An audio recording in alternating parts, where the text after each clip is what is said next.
Boa tarde, espectadores da Taba TV. Hoje é o lançamento do programa A Terra é Redonda. Estamos aqui dentro da nossa Space Taba. Fizemos o primeiro lançamento agora. A gente viu as naves do Elon Musk passando por ali, entendeu? Ele estranhou um pouco ver tanto índio aqui dentro tantos indígenas dentro da nave espacial, mas nós estamos aqui no espaço também para poder transmitir para vocês programas que espero que sejam do interesse de todos. Lembrem-se de se inscrever no canal da Taba TV e dar um like lá no YouTube, ok? Hoje o assunto é inteligência artificial e inteligência natural, perfeito? E eu trouxe aqui o grande convidado desse primeiro programa, que é o professor Cláudio Micelli. Ele é professor do Núcleo de Computação Eletrônica e da COP, do FRJ. Seja bem-vindo ao espaço, meu querido professor Cláudio Micelli. Tudo bem? Obrigado. Obrigado, Leão. Prazer estar aqui. É uma honra estar aqui no primeiro programa, né, no lançamento da nave espacial. Então, muito obrigado. Obrigado a você que está em casa assistindo e vamos ter uma tarde muito agradável. Isso. Como é que você está se sentindo no espaço? A gravidade está atrapalhando muito ou está tranquilo? Não, acho que é de uma liberdade incrível, né? Professor, fala um pouco sobre o trabalho que você desenvolve, você e sua equipe, lá no NCE. Você tem outras iniciativas também? Por favor, dá uma... Meu nome é Cláudio, né? Como o Leão bem introduziu, eu sou professor do NCE. O NCE é o Núcleo de Computação Eletrônica ou Instituto Tércio Pacite de Pesquisas e Aplicações Computacionais e do Programa de Engenharia de Sistemas e Computação da COP. A minha especialidade dentro da área é aprendizado de máquina em tecnologia embarcada, né? Dentro de internet das coisas. Então, eu atuo em diversos grupos. Eu atuo em grupos com a Marinha do Brasil, em prospecção do futuro, né? Eu atuo na Pró-Reitoria de Pós-Graduação, onde a gente lançou o Conecta, que é uma plataforma que a gente conseguiria conectar a sociedade civil com a universidade, vocês verem o que a gente está fazendo dentro da universidade. Eu atuo fazendo monitoramento da Covid, então eu trabalho com a Secretaria Estadual de Saúde fazendo monitoramento da Covid. Trabalho também com vários projetos de IoT, inclusive a gente tem um projeto pioneiro que é o iCup. A iCup é uma caneca IoT que usa inteligência artificial para analisar a qualidade do leite em tempo real para o pequeno e médio produtor poder trabalhar. Então, a gente trabalha também com cenários para saúde, trabalhamos com a Secretaria Municipal de Saúde do Rio, a gente tem contatos com empresas, então é um grupo bastante diverso, mas o nosso foco tem sido sempre esse, né? Como utilizar os dados. Aí a gente usa a internet das coisas como grande provedor de dados, né? E foi trabalhando, né? Mas meu escopo ele acaba sendo muito grande, porque tudo relacionado a dados, então eu acabo trabalhando muito com segurança da informação, acabo trabalhando com deep learning, acabo trabalhando com uma série de outros projetos muito interessantes dentro da universidade. Isso me levou a um grupo da I3E, né? O Instituto de Engenheiros Elétricos e Eletrônicos, que é o grupo do I3E, um workgroup em Hyperintelligence, em hiperinteligência. Como aplicar essa questão da inteligência artificial em elementos distribuídos e massivos, né? E a gente tem trabalhado já há um tempo nessa linha e tem sido só desafios bastante interessantes. São pesquisadores de vários lugares do mundo trocando ideias sobre esse tipo de problema e, mais importante, para onde a gente vai, né? Acho que a gente tem que ter uma ciência muito responsável hoje em dia, né? Aquela coisa do cientista maluco meio Frankenstein, isso já não dá mais para ser. A gente já chegou numa fase que toda a nossa vida ela é hoje em dia se não vou dizer controlada, mas influenciada diretamente pelo impacto tecnológico. Então, como fazer ciência responsável é uma coisa que a gente tem se preocupado bastante. Nós vamos aprofundar até bastante esse assunto e pedir para poder dar um breve histórico do desenvolvimento da inteligência artificial. Tá. Então, assim, a inteligência artificial ela nasce junto com o que a gente entende por computação, né? Então, na verdade, os trabalhos pioneiros do Turing, a tese de Turing-Church, né, que é um trabalho seminal dentro da área de computação, já é considerado o pilar fundamental da inteligência artificial. A inteligência artificial, ela é muito mais do que a gente tem visto na mídia, né? Ela é um campo enorme com diversas aplicações, mas o que tem bombado é o que a gente chama de aprendizado de máquina. São coisas diferentes. Inteligência artificial é qualquer construção computacional que faça com que a máquina possa se comportar de uma maneira inteligente, que ela possa aprender, que ela possa descobrir coisas. Então, por exemplo, dentro da robótica você tem utilização. O aprendizado de máquina é você aprender com a informação que você tem. É só um dos subcampos. Tem um boom da IA durante os anos 70, e você vê a cultura pop, né, trabalhando um pouco disso. Você tem o Odisseia no Espaço, você tem Terminator, né, esses anos 70 e 80 você tem um boom disso, e depois dá uma esfriada. Por quê? Porque a gente não tinha recursos computacionais o suficiente para trabalhar esse campo de tecnologia. A gente tinha teoria, mas não o recurso físico, né?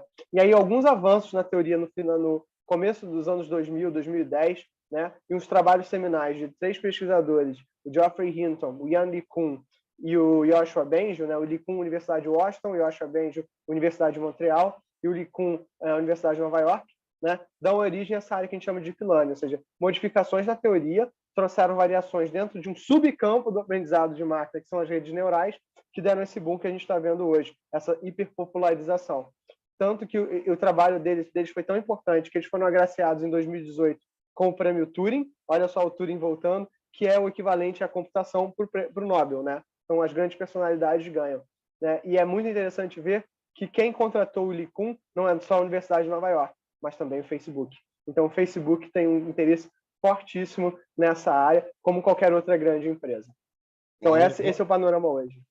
Vamos abordar isso já também. Esse programa tem a finalidade de abordar diversos aspectos da inteligência artificial. Seu uso na medicina, na guerra, né, também, os perigos que isso pode acarretar para as pessoas, entendeu? Realidade virtual, realidade aumentada, isso tudo faz parte desse universo da inteligência artificial, vamos dizer assim, que se beneficia da inteligência artificial. E aí, quais são os usos, né, exatamente da inteligência artificial, que isso é algo que, às vezes, amedronta nossos espectadores. Eu tenho um amigo que é médico, que a esposa dele tem o maior pavor do mundo da robótica, porque, em cima desses filmes de ficção científica, quando os robôs tentam dominar a humanidade, etc., ela realmente se assustou um pouco. E eu acho que outras pessoas também. Inclusive, eu vou passar aqui um clipe que a gente montou, onde tem 3 abordagens sobre robôs humanoides, perfeito? E sua utilização. Um Exterminador do Futuro, que é, no caso, um filme onde o robô, esse humanoide, ele vem, na verdade, dentro do cenário de guerra para poder tentar resolver uma série de coisas do passado, tal, do futuro. Temos um outro filme que a gente vai mostrar só o trailer, tá? Que se chama Eu, Robô, que é já uma outra abordagem diferente, com uma abordagem bem do Isaac Asimov, onde os robôs, na verdade, eles já estão numa fase onde estão tentando se emancipar e sair desse jugo de subordinação do próprio homem. Aí não é uma questão de dominação do homem a partir dos robôs, mas é uma tentativa de, vamos dizer assim, ter uma certa independência e sair desses problemas que a própria humanidade cria.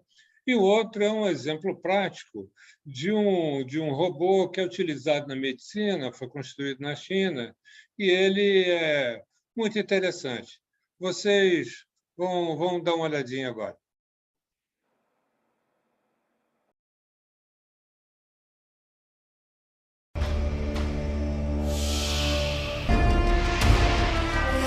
Who sent you? You did. Get down.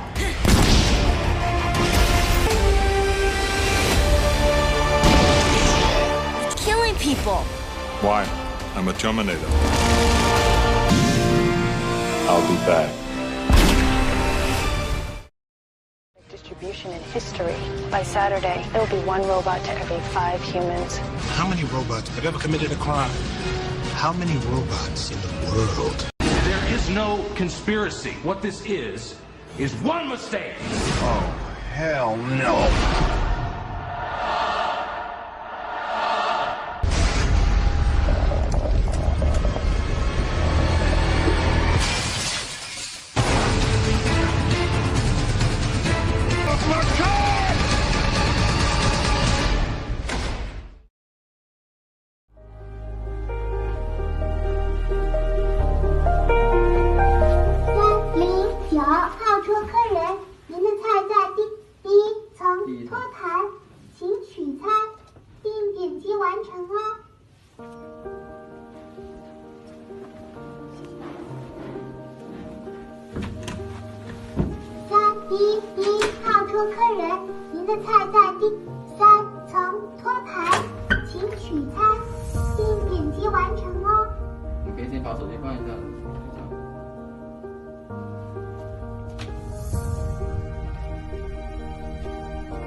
Bom, vocês acabaram de ver os 3 vídeos, né? Eu acho interessante a gente conversar aqui sobre algumas linhas, algumas tendências do desenvolvimento dos robôs na atualidade. Eu acho que esse troço ainda vai se desenvolver muito, vai nos surpreender, como muitas vezes a ciência nos surpreende. E uma delas é o seguinte, são os simpáticos robôs, igual no Japão tem robôs muito simpáticos, você chega na loja, tem loja onde os atendentes são robôs e são muito agradáveis, e tal. Tem cachorrinho também, para poder as pessoas terem em casa como objeto de estimação. Tem um robô que eu achei muito interessante, que é um robô que cuida de idosos. O que ele faz? Ele fica olhando o idoso cai, ele liga para alguém e de imediato dizendo que ele caiu, ou monitora alguns aspectos das dificuldades do robô, dos idosos, e se comunicam com algumas pessoas que tomariam alguma decisão, inclusive médica. Entendeu? Então, eu queria que você abordasse exatamente as características desses robôs, como é que está o desenvolvimento, o estado da arte, para onde você acha que esse negócio vai. Então, é muito interessante essa questão dos robôs, porque a inteligência artificial ela trabalha em 3 níveis. A gente entende ela em 3 níveis. O que a gente chama de inteligência artificial. A inteligência artificial trabalha em o que a gente chama de 3 níveis. Uma, inteligência artificial estreita, né? Onde você é melhor em fazer uma única tarefa específica. A inteligência artificial geral e a superinteligência. Dá um exemplo de cada um. Dá um exemplo de cada um. A inteligência estreita seria, por exemplo, o que a gente tem hoje com os robôs que são melhores do que o ser humano numa tarefa específica, como, por exemplo, montagem de carros. Você está lá na fábrica, você consegue fazer com que o robô faça uma tarefa melhor que o ser humano, ou ele consegue jogar um jogo melhor que o ser humano. A inteligência artificial geral seria um robô muito parecido com o do filme Eu, Robô, né, que ele teria uma inteligência similar à do ser humano. Não necessariamente que ele quer dizer que ele vai ter sentimentos, uma coisa nesse sentido. Isso é muito subjetivo. Mas que, na verdade, ele consegue se passar por um ser humano justamente por ter uma inteligência similar. Ele consegue fazer com que a inteligência dele se adapte para diversas tarefas. A superinteligência seria um momento em que a inteligência artificial é melhor do que o ser humano em praticamente qualquer tarefa e consegue interagir com o ser humano e se adaptar. Isso seria uma coisa mais Skynet, né? Mais que ele consegue entender coisas, né? Tanto que é uma questão até social interessante, né? A nossa discussão se os robôs são bons ou maus, ou se eles vão ser bons ou maus. Gente, isso é uma questão completamente humana. O robô é tão bom ou tão mal quanto as regras que a gente colocou nele. Ah, mas e se ele puder aprender? Então, na verdade, isso vai ser dependente do que a gente significa como aprender, né? Então, assim, qualquer robô, ele é parte, né, e física, hardware, ele é parte software, lógica. O software e o hardware são produzidos pela gente, então eles são dependentes da gente. No caso, por exemplo, eu acredito, né, existem alguns que a gente está na transição entre a inteligência artificial estreita, né, ou especializada para essa geral. Então, nesse momento, os nossos robôs eles são melhores do que a gente fazer coisas específicas. Por exemplo, tem um robô que é um robô cirurgião. Quer dizer que ele é um robô cirurgião? Não, quer dizer que ele tem uma inteligência artificial para manter o quê? A segurança do movimento, para manter a estabilidade do movimento. Né? Mas quem está operando ele de um outro lado é um cirurgião. Tá? Então, tem um livro muito interessante que é Weapons of Math Destruction, da Carey O'Neill, ou veio para o Brasil como Armas de Destruição Matemática, que ele fala justamente sobre essas questões, sobre as discussões que a gente tem sobre a inteligência artificial dentro do mundo hoje, né? E como é que isso nos afeta, né? E a gente pensa muito quando a gente fala em robô, no robô físico, mas o nosso dia a dia ele já está coberto de robôs. Quando você liga para o telemarketing e você começa a conversar com uma secretária eletrônica, ela já é um robô que está te interagindo pelo painel de opções. Mas não é um robô muito inteligente. Talvez não seja, mas é um robô já bom bastante para fazer uma série de coisas. Quando você pode dizer o seu CPF ao invés de digitar, você tem processamento de linguagem natural, você tem reconhecimento de voz, você tem uma série de tecnologias que parecem bobas quando a gente usa, que deixam até a gente com raiva, né? Porque a gente diz 2 e entende 3, mas, na verdade, tem uma grande tecnologia por trás para poder trazer essa facilidade. Então, quando a gente fala que os robôs estão surgindo para tarefas repetitivas e que muita gente vai perder o emprego, o que a gente está querendo dizer é o seguinte, olha, os robôs são melhores para fazer determinadas tarefas do que o ser humano, porque eles não vão cansar, não vão errar, vão ter uma repetição perfeita, né? E eles são mais baratos, né? Então, a nossa grande discussão, pegando o gancho dos 3 filmes, não é o quanto a robótica afeta a sociedade, mas como é que a gente consegue fazer com que a robótica melhore a nossa sociedade, né? Ou então, como é que a tecnologia faz com que a gente vire Star Trek e não Mad Max, né? Então, essa acho que é a grande discussão. Como é que a gente usa esses robôs, essas inteligências, essas técnicas para que eles sejam melhores. E como é que a gente eticamente consegue desenvolver máquinas que não têm os nossos vieses, não têm o racismo, preconceitos de diversas formas, né? Essa é uma discussão muito em voga hoje, muito em voga, e esses robôs trazem isso, né? Quando no Eu, Robô, tanto no livro quanto no filme, o robô diz o seguinte, mas qual a diferença de mim para você? E acho que essa é a grande discussão. Na verdade, isso vai se depender... essa questão vai se depender do que a gente colocar. É claro, a gente já teve exemplos ruins, né? A Microsoft botou um robô aprendendo do Twitter, um grupo neonazista foi lá e começou a divulgar ideias neonazistas para o robô adquiriu um discurso neonazista. Isso é uma prova, mais uma vez, né, de que tudo vai depender do que a gente expor o nosso robô. Eu acho até o seguinte, você colocou uma questão que é fundamental, que você traduziu como uma questão ética, e essa é uma questão complicada, porque se você olhar o estado da sociedade, tal qual ele está hoje em dia, se você olhar a quantidade de miseráveis, de pobres, de abandonados, de pessoas que estão morrendo, e, ao mesmo tempo, você olhar que a medicina avançou de forma absurdamente grande, a medicina hoje tem soluções para uma série de coisas que são muito ruins para a humanidade, que ela é capaz de solucionar, mas só os ricos desfrutam disso, né? Então, assim, tem uma questão ética do uso, que eu acho que é legal que você levantou, que é exatamente o seguinte, como que a gente vai fazer, e aí eu acho que não tem solução, seremos nós que vamos dizer, mas tem uma questão colocada, que é como que a gente vai, vamos dizer assim, começar a traçar uma política para criação, formação e utilização dos robôs. Porque, dependendo de quem usa, pode usar para objetivos neonazistas.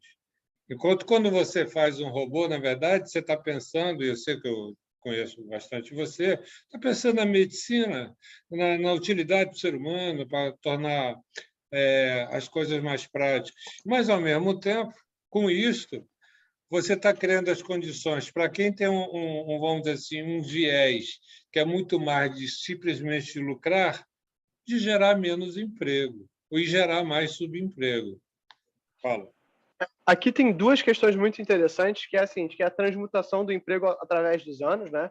Se a gente pensa a gente está passando pelo que a gente chama da 4ª revolução industrial, que a gente chama de indústria 4.0 e é fortemente apoiado por essa questão da IA e da robótica. Então, da mesma forma que a gente teve uma transformação do emprego na primeira Revolução Industrial, agora a gente também vai ter. A revolução do emprego, né, é que a gente diz que a gente vai ter os empregos de inteligência. Então, a nossa sociedade tem que se transformar. Então, esse é um processo que é duro e não tem como fugir disso. Então, é uma discussão que passa pelo ensino de ciências. O que eu costumo dizer é o seguinte: a gente esqueceu o papel da escola na sociedade como uma formadora de cidadãos. A gente imagina a escola e as universidades como uma fundadora de pessoas técnicas para o mercado de trabalho. Quando você deixa disso, você diz o seguinte: o cara que vai ser, ou diz o cara que vai ser advogado, ele não precisa de física, química e matemática, ou o cara que vai ser engenheiro, ele não precisa de filosofia, geografia e história. Você está dizendo o seguinte: cara, esse cidadão, ele não vai ter a cobertura completa desses conhecimentos, e aí isso leva a uma série de fatos que a nossa sociedade hoje vive. Né? Então, até o misticismo que a gente tem sobre a inteligência artificial vem do fato que a gente é iletrado em computação. Né? A nossa sociedade não entende essa tecnologia e ela entra em voga. Sobre a questão do uso, né, as pessoas vão usar as coisas das mais diferentes formas. Por exemplo, eu hoje trabalho com um grupo na universidade que é a Nautilus, né, que é um grupo que a gente faz um robô submarino autônomo para uma competição que é a RoboSub na Califórnia. O robô ele tem que entrar dentro d'água, realizar uma série de tarefas sem que a gente passe comandos para eles e voltar. E ele consegue fazer isso. E o meu primeiro pensamento foi: caraca, que legal. Imagina se a Petrobras faz isso para substituir os mergulhadores, porque, tipo, os mergulhadores são uma profissão muito perigosa, então você coloca um robô para consertar o cabo. A primeira coisa, eu estava fazendo uma apresentação sobre o projeto para um determinado grupo, e o cara falou: que legal, você fez um torpedo. E aí eu falei assim, tipo assim, nunca passou na minha cabeça que isso poderia ser um torpedo, mas o cara viu e sim. Então, assim, a tecnologia, ela existe, ela vai ser usada para diversas finalidades. O que a gente tem que buscar eticamente são quais são as finalidades corretas para esse tipo de atividade. Porque pode ser um robô que vai virar um cirurgião, como pode ser um robô que vai virar um torpedo. E como lidar com esse tipo de questão? Né? Então, como lidar com esse tipo de discussão? Como é que eu trago essa discussão para a sociedade? Aí vem uma parte que é a responsabilidade da academia, que é fazer a comunicação científica, né, de forma simples. Como é que eu comunico para a sociedade o que está sendo feito? E como é que eu preparo a sociedade para entender esses conceitos? Né? Então, assim, como é que eu crio uma educação que é inclusiva, a nível de primeiro e segundo grau, que é formativa a nível de cidadania, que ela é completa a nível de você poder entender, por exemplo, a própria questão da vacina hoje, né? Eu não estou nem entrando no mérito da vacina em si, mas a questão da vacina o que você vê são os absurdos dito assim sobre como uma vacina funciona, né? Então, assim, a vacina vai alterar o seu DNA. Gente, não tem como vacinas alterarem DNA. Não é assim que isso funciona. O que você tem são alguns updates proteicos que você pode dizer para as suas células. Isso é um problema. Então, essa falta de, eu não digo nem o conhecimento aprofundado, mas um conhecimento que ele não seja superficial para a gente poder ter uma visão. Isso vai se aplicar para a robótica, para a inteligência artificial e para as aplicações que vão entrar. Né? O carro da Tesla, ele já tem um estudo que mostra que ele é pelo menos 3% melhor que um bom motorista.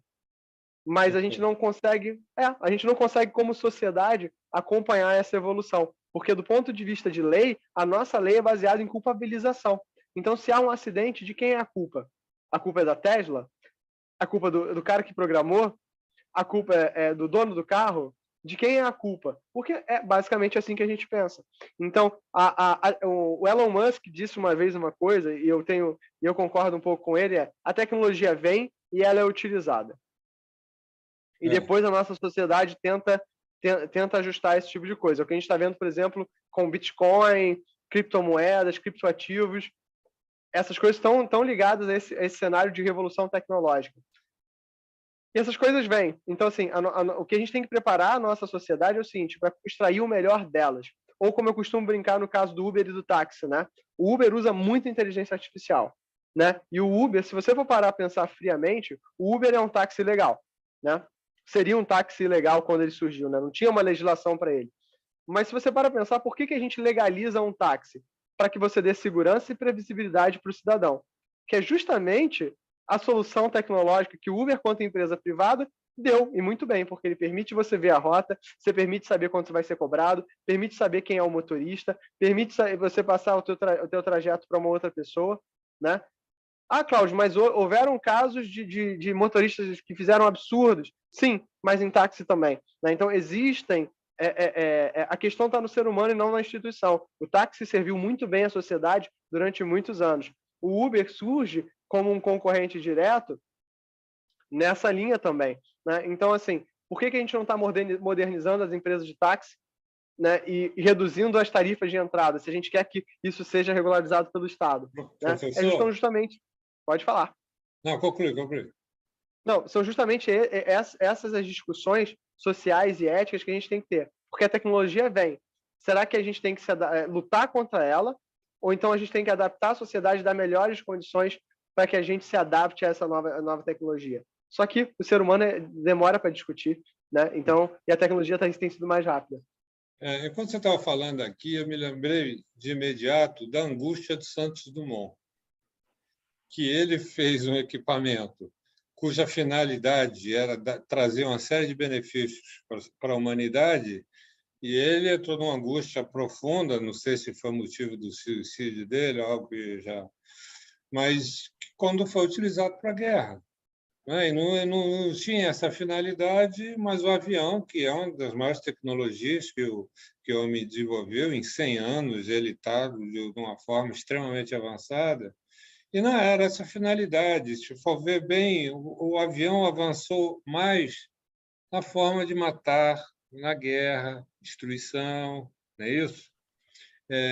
Não que não entenda a guerra, mas ele é utilizado dessa forma. Tem um outro aspecto que você falou que eu acho que é interessante. Aí tem amigos que são psicólogos, psicanalistas, e eles dizem o seguinte, que o Freud falava que, por exemplo, para poder você chegar a ter uma inteligência como a do ser humano, uma formação do eu como do ser humano, você teria que passar por uma série de sofrimentos e neuroses para poder você chegar lá. Isso faz o nosso aprendizado. Nós somos animais de milhões de anos, porque todos aqueles que foram perecendo, vamos dizer assim, todos aqueles que sobreviveram herdaram dos seus anteriores. Então, ou seja, a nossa existência, o ser humano, é algo que é muito maior, talvez, segundo essa discussão, do que aquilo que a gente possa construir nesse momento. Mas não vamos imaginar que não consigamos. Outra coisa que eu acho que é importante, que é a questão do ensino, que eu acho que você tem razão quando você fala essas preocupações todas que você está tendo. Mas, se você olhar, no Brasil, o que está acontecendo? Está havendo desmantelamento do ensino médio, perfeito? E qual é o objetivo desse desmantelamento? Não é uma coisa perversa, simplesmente. É porque está se formando, de uma forma barata, mão de obra barata, certo? Ou seja, o custo é pequeno e se está formando uma mão de obra que é barata e que essa mão de obra vai acabar, na verdade, usufruindo da vida a partir das realidades virtuais, das realidades aumentadas, vai ficar vivendo uma vida virtual, entendeu? Que também é barato e que, na verdade, a pessoa, vamos dizer assim, utiliza os seus recursos para poder fazer um lazer que é consumido, que vale alguma coisa, etc. Isso dá até um gancho para poder a gente aí, próximo ponto que a gente vai falar, que é algo que se chama Mixed Reality, que é, na verdade, a junção de realidade aumentada e realidade virtual. Então, vamos passar para este assunto.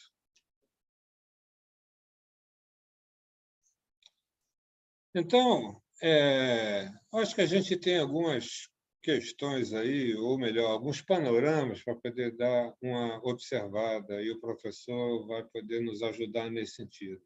Um diz respeito ao que é realidade aumentada, que é diferente de realidade virtual, e a gente vai abordar as duas coisas. Eu vi um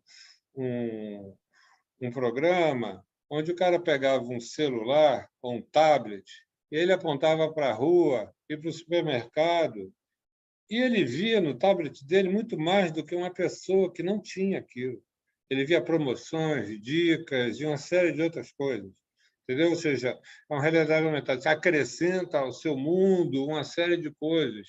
E aí eu fico na dúvida o seguinte: isso vai ser escravizador da pessoa ou isso vai, na verdade, dar um benefício para aquele que tem, que quem não tem vai ter vamos dizer assim, um déficit de realidade à sua frente, vai deixar de desfrutar, e também os equipamentos que a gente usa, entendeu? E a realidade virtual, que é algo que é a herança dos videogames, e assim por diante. E ver, isso tudo está dentro do panorama, que é muito semelhante da internet, né? Então, vamos lá. Então, olha só, o que é a realidade aumentada? Assim, é a mesma diferença que você tem entre computação gráfica e visão computacional. Realidade aumentada, você tem um ente físico, que, na verdade, você vai complementar com informações, né? Isso nasce muito de você poder processar uma imagem e tomar decisões sobre ela. Isso nasce de uma realidade até para fazer treinamento. Então, por exemplo, o Google lançou um óculos há uns anos atrás, que era o Google Glass, e esse Google Glass ele tinha como função, por exemplo, você andar por uma cidade e você não precisava mais de um guia. O próprio óculos processava, mandava informações e você conseguiria, por exemplo, né, ter um guia da cidade, tipo um Google Maps de pessoas que estão andando, ou então ter informações sobre uma obra de arte num museu, ou então você está numa fábrica e você tem informações de monitoramento de um determinado dispositivo. Então, a realidade aumentada vem nisso. E a galera já utilizou isso, por exemplo, para fazer jogos. Então, tem um jogo que deu muito sucesso quando lançou, o Pokémon GO, que, na verdade, você ia com o seu celular, você botava a tua câmera e o teu GPS, e você ia capturando os Pokémons na realidade. Então, vinham as pessoas andando de um lado para o outro, capturando Pokémons. E era uma forma das pessoas também, delas andarem, de caminharem, de estimular exercício. Então, a realidade aumentada, ela vem com essa definição de ajudar uma tarefa específica, seja entretenimento, seja uma fábrica. E é muito interessante que esse ensino, né? Imagina uma faculdade de medicina poder ensinar anatomia utilizando um corpo numa sala, um corpo projetado digitalmente. Aí os dispositivos que vão ter são o seguinte: você tem tanto o wearable, que é a câmera, né? Que é o óculos, mas você pode ver pelo teu celular, você pode ver pelo teu tablet, você pode ver pelo teu computador. Tudo que você precisaria era de uma câmera, né, e de alguns marcadores, como, por exemplo, o próprio GPS. Agora, né, o Elon Musk já fala, inclusive, de fazer isso embutido no teu cérebro, né, uma coisa meio Black Mirror, né, mas eu costumo brincar com os meus alunos que, se você for pegar os episódios do Black Mirror, a gente já tem tecnologia para fazer 90% deles. Black Mirror é só caricato, né? Então, mas a gente já tem tecnologia para a maior parte deles. Já no caso da realidade aumentada, é você construir uma realidade a partir do zero. Tem alguns professores muito interessantes. Desculpa te interromper. Fala um pouco sobre esse Black Mirror. O que é exatamente? Só para poder as pessoas que não conhecem ter uma noção. É uma série do Netflix, cujo o intuito da série é criticar o uso da tecnologia de forma indiscriminada e os impactos potenciais que você teria. Então, ele junta uma tecnologia que, teoricamente, é fictícia com qual seria o impacto na sociedade caso ela existisse. E a grande questão o Black Mirror diz que certas tecnologias são fictícias, mas, na verdade, elas não são exatamente fictícias, elas são só caricatas, e elas expõem problemas da nossa sociedade hoje. Então, essas são algumas das questões mais interessantes que a gente tem para ver, né? É uma das séries que mais me empolgou de ver a discussão dela, né? É uma série muito bem feita. Black Mirror, do Netflix. E aí, quando você fala realmente em realidade, voltando à questão da realidade virtual, é uma realidade construída totalmente digitalmente. É o que a gente falava quando a gente tinha o Second Life, é uma primeira realidade virtual, né? Aquele The Sims interativo, né? Onde você já viu o reflexo da sociedade dentro dessa realidade virtual. Houveram crimes, houveram injúrias, houveram grupos, muito natural. E o Google vindo agora, o Facebook vindo com o metaverso. O metaverso seria essa realidade. Como qualquer tecnologia, o Second Life foi lançado muito antes da gente ter sequer a proeminência ou a tecnologia necessária para poder fazer isso funcionar. Quando a gente tem um cenário que vem o 5G, ou seja, você tem altas taxas de dados, né, em qualquer dispositivo móvel de qualquer lugar, você pode começar a interagir, incluindo esse metaverso, né, com o mundo real. É isso que a gente chama de gêmeo digital, uma cópia perfeita do mundo real numa realidade digital. Qual a utilidade do gêmeo digital originalmente? Ele é feito para que o universo fabril possa, né, simular coisas dentro de uma fábrica, dentro de uma cidade, sem que você de verdade tenha que realizar uma obra, um experimento físico. Dá um né? exemplo. Por exemplo, você quer aumentar a capacidade de uma planta de produção de petróleo, mas você não sabe se isso vai gerar um problema. Então, você pode simular a realidade dentro dessa realidade aumentada. Essa seria a ideia. Ou então, se,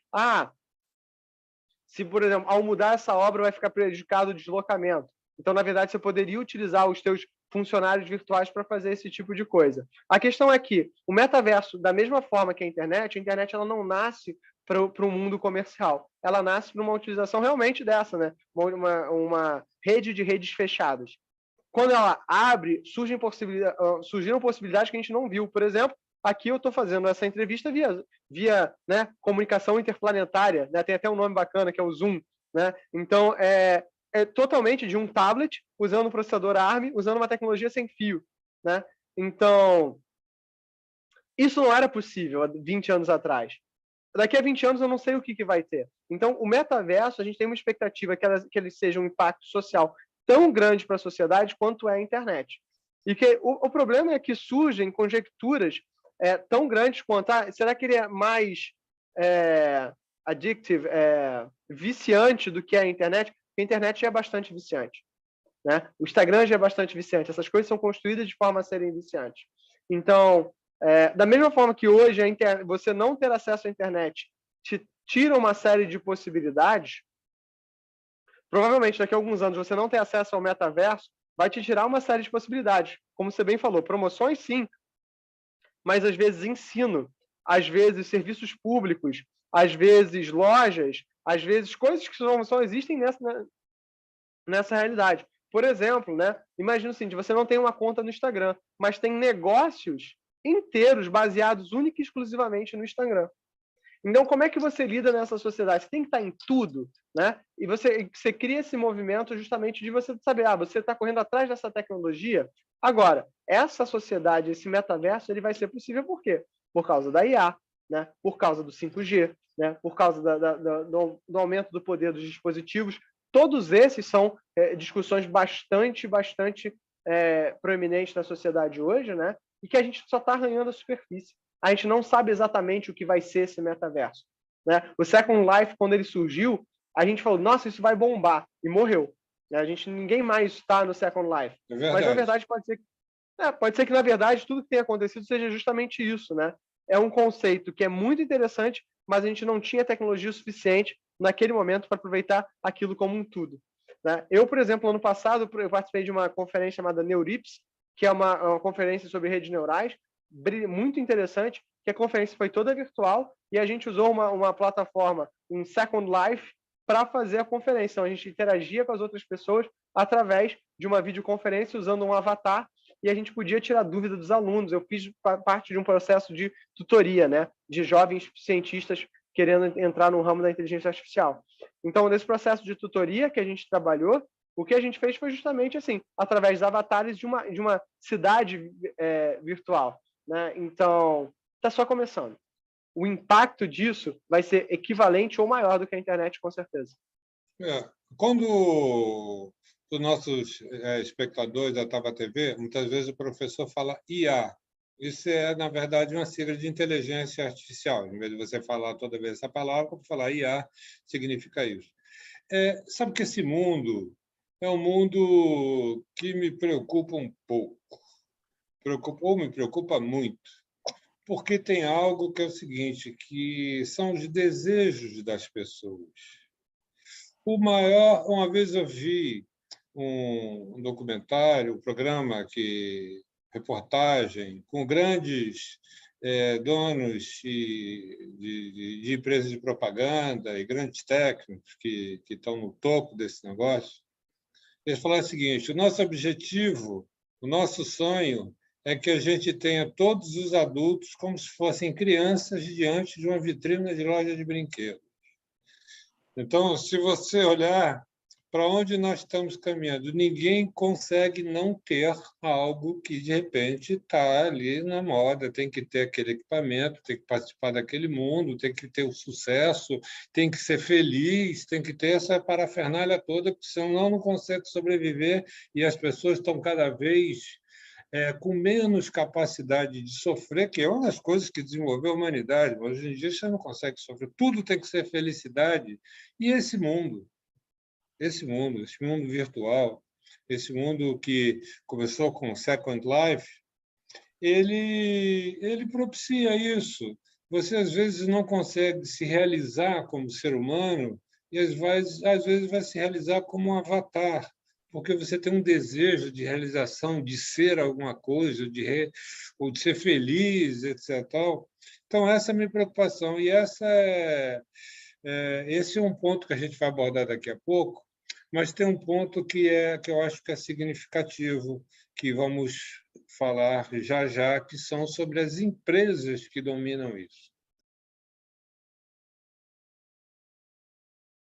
Tem algo que me preocupa nesse mundo todo, né? Nesse mundo de desejos a serem realizados, que são as empresas, que, na verdade, são donos de toda essa parafernália tecnológica, como é o caso do Zuckerberg, né?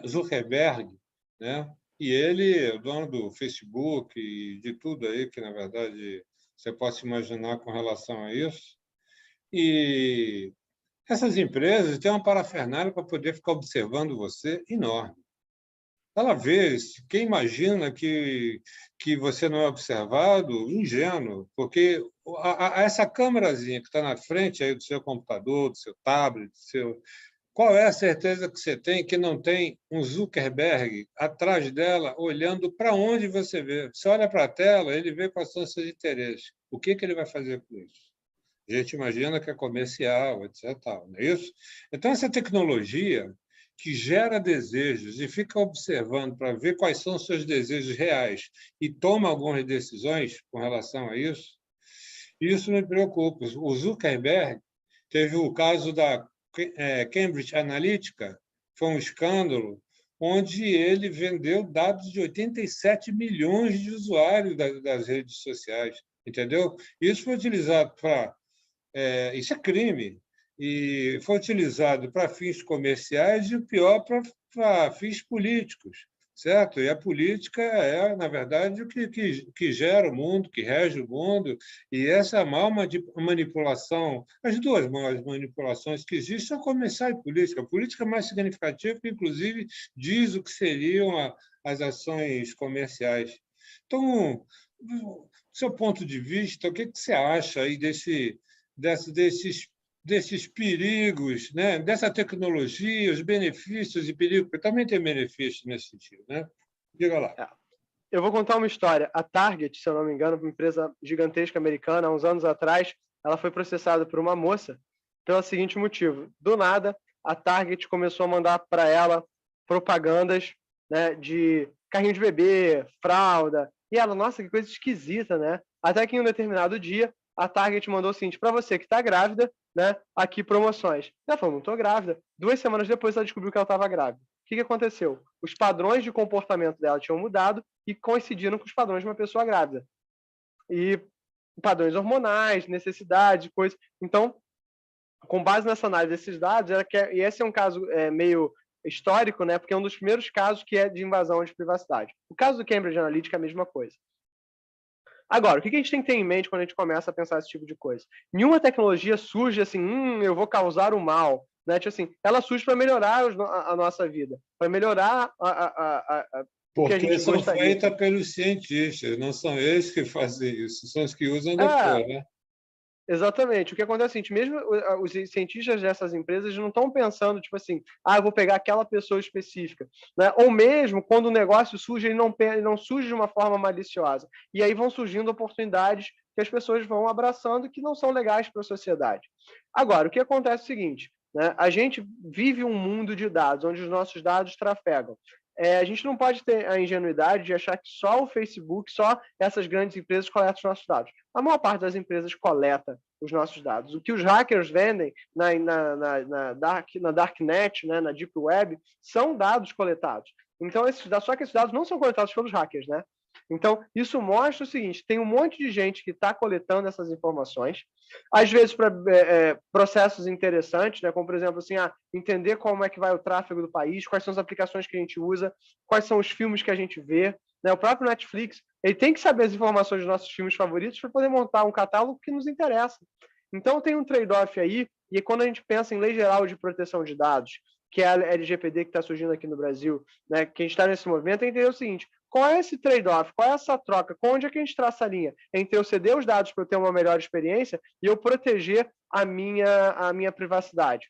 E aí entram, porque esses algoritmos são cada vez mais, né, intensos. Tem um documentário na Netflix, que se não me engano, é Coded Bias, que ele fala muito sobre isso, né, fala sobre essa discussão, né? Então, tipo assim, a inteligência artificial consegue fazer com que a gente processe mais e melhor, cada vez mais rápido. Esses dados a gente provê cada vez mais e melhor, e eu estava brincando, inclusive, com uma palestra que eu estava assistindo, acho que anteontem, uma palestra que está no canal do PESC, o PESC é meu programa de pós-graduação, que estava falando assim, gente, agora se a gente está fazendo isso só com os dados do nosso computador, imagina quando a gente tiver sensores pela cidade como um todo, quando a gente fala em cidades inteligentes. A gente vai estar monitorando isso o tempo todo, né? Pessoas o tempo todo. E para vocês terem noção de como isso é sério, muitas das pessoas na Europa que se recusam a ter um passaporte de vacina, eles não se recusam do passaporte de vacina por causa da vacina, eles se recusam de usar um passaporte de vacina para que as pessoas não saibam em quais lugares elas estão. Por exemplo, se você tem que entrar num lugar e alguém vai ter que escanear o seu passaporte de vacina, mas o que ele foi fazer na loja de bebida? Né? E para vocês terem noção de quanto a nossa sociedade hoje é meio bizarra, no Canadá, a vacinação aumentou em quase 30% quando o governo canadense exigiu o passaporte de vacinação para as lojas de bebida e para as lojas de maconha. E aí, tipo assim, fez...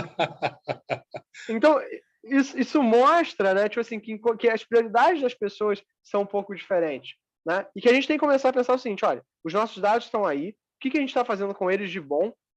Quais são os dados que estão sendo vistos? Porque muitas vezes as empresas coletam os dados, mas elas não coletam os dados, por exemplo, do Cláudio. Eles coletam os dados de coisas que o Cláudio fez, mas elas não me identificam pessoalmente. Agora, se é uma empresa que quer te vender um produto, ela vai ter que, em algum nível, te identificar.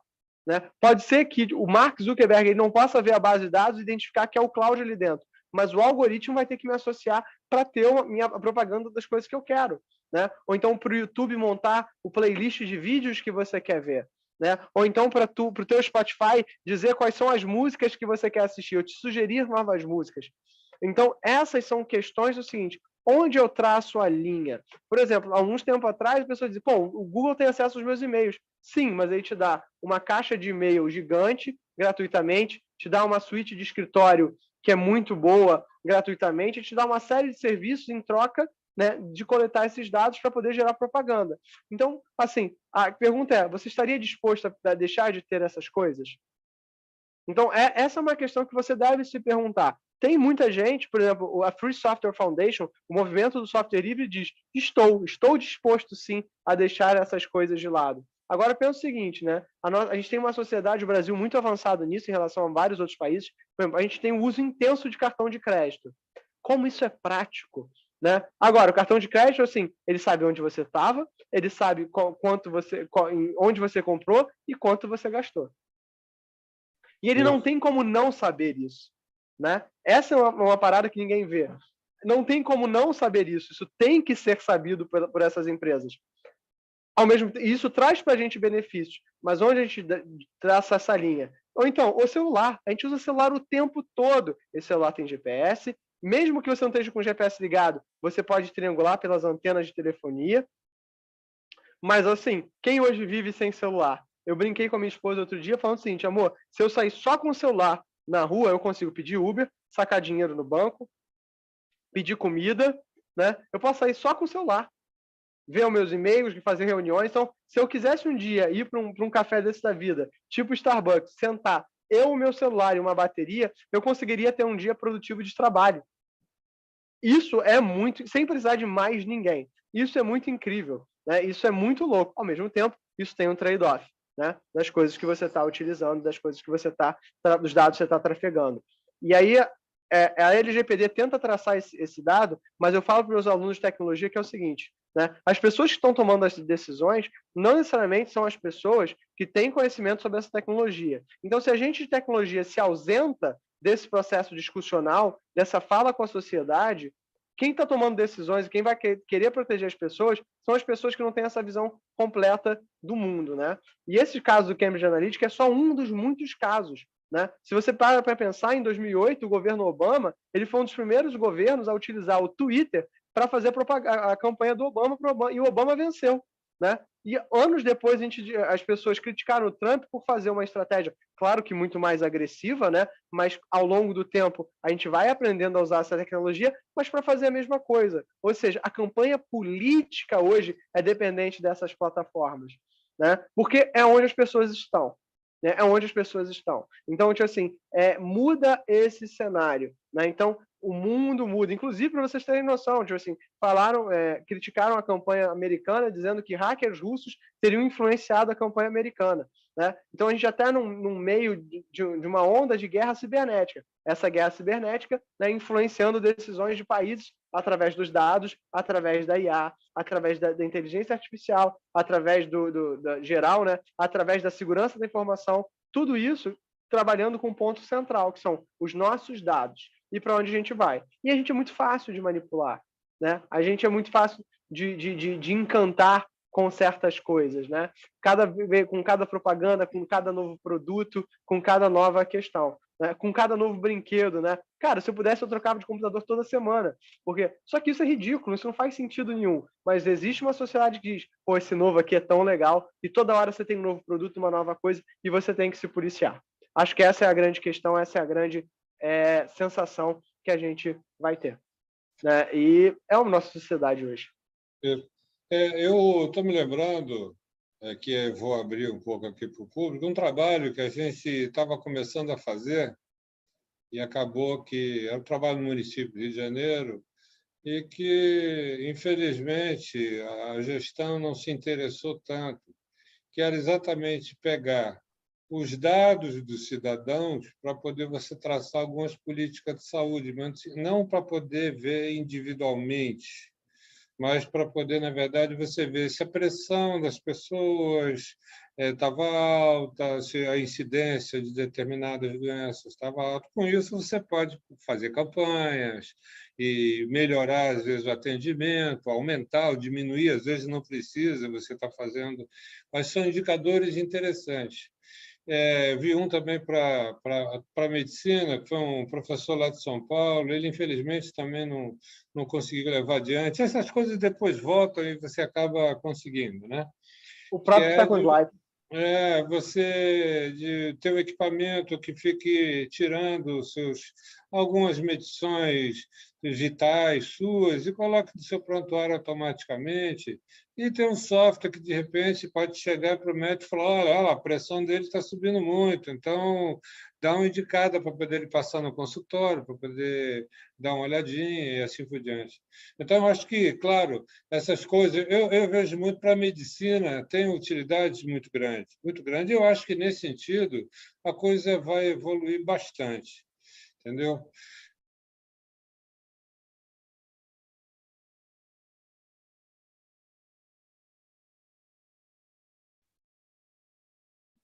Eu acho que essa é uma discussão que não vai se encerrar agora, e eu acho que os espectadores da Taba TV, espero que eles tenham entendido bastante desse universo, dessa tecnologia que a gente está, para onde a gente está avançando, né? E queria que... O seguinte, eu estou sentindo que tem alguém aqui atrás de mim. Isso é o pessoal da produção, vocês não liguem, não, eles são muito exigentes. Está falando aqui que está faltando 4 minutos para poder encerrar o programa. Eles não são de falar muito, não, entendeu? Eles só me avisam e eu, como não conheço tanto eles, eu vou obedecer, tá bom? Então, vamos nos encaminhar aqui para o Pronto. Mas ele me entende, tanto que ele saiu aqui de trás.